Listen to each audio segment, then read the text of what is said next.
আসসালামু আলাইকুম। হেরামে ভিডিওটা সবাই শেয়ার করেন। আমরা কাজ করতে দেখছেন হেরামে ভিডিও দেখেন কত উমরার লোক আছে।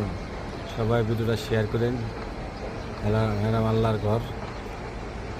আমার যত ফ্যান ফলোয়ার আছে যারা শেয়ার করবে ভিডিও দেখো, আল্লাহ তাদের জান্নাতবাসী বানিয়ে দিয়েছে। আল্লাহ তাদের গুনাহ খাতা মাফ করে দিয়েছে। আমার ভিডিওটা যে শেয়ার করবো আল্লাহ সবার আল্লাহ জান্নাতবাসী বানিয়ে দিয়েছে।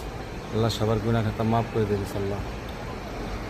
আল্লাহ সবাই জানি উমরা হজ করার তৌফিক দিয়েছে। আমার ভিডিওটা যে দেখবো তারা জানি সবাই উমরা হজ করার তৌফিক দিয়েছে। আল্লাহ সবাই উমরা হজ করার তৌফিক দিয়েছে। আমার ভিডিওটা যেই দেখবো ইনশাল্লাহ, ভিডিওটা যে ফলো করবো ইনশাল্লাহ তারা উমরা হজ করার তৌফিক দিয়েছে। আল্লাহর কাছে কামনা করি আল্লাহ তাদের উমরা হজ করার তৌফিক দিয়েছে। আমার ভিডিও যেই দেখবো ইনশাল্লাহ আল্লাহর কাছে অনেক দোয়া করি। হেরামে আল্লাহর পাক পবিত্র জায়গা। আল্লাহ তুই সবার গুনাহ খাতা মাফ করে দিয়েছে। আল্লাহ সবার উমরা হজা আনার লেগে তৌফিক দিয়েছে। আল্লাহ সবার উমরা হজ করার লেগে তৌফিক দিয়েছে। আল্লাহর কাছে দোয়া করে আল্লাহ হজ করবে তৌফিক দিয়েছে। আসসালামু আলাইকুম।